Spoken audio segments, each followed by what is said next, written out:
Exercise 12. It's an exercise that involves factoring a quadratic. And we should know from theory that the safest way to factorize a quadratic is through its roots. We know that ax squared plus bx plus c can be written as a times x minus x1 times x minus x2, where x1 and x2 are the roots.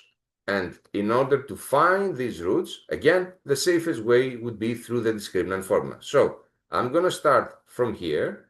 A is the coefficient of x squared, which is 1. B is the coefficient of x, which is 10.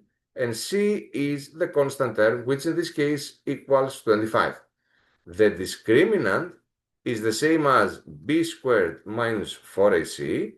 In this case, it's equal to 10 squared minus 4 times 1 times 25, which is 100 minus 100 equals 0.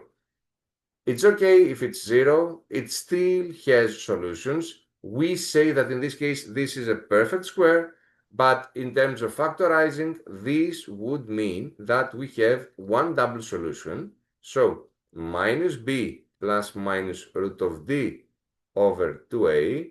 This is the same as negative 10 plus minus root of 0 over 2 times 1, which is negative 10 plus minus 0 over 2, which in both cases, whether we add 0 or whether we take out 0, it results in negative 5.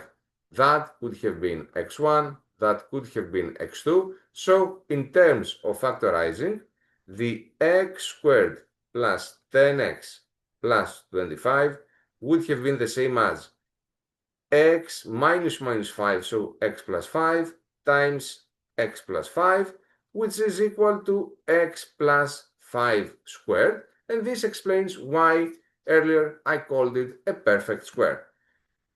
Now, by looking on our exercise, we see that this answer would be described by B. So, for this specific exercise, the right choice would have been B.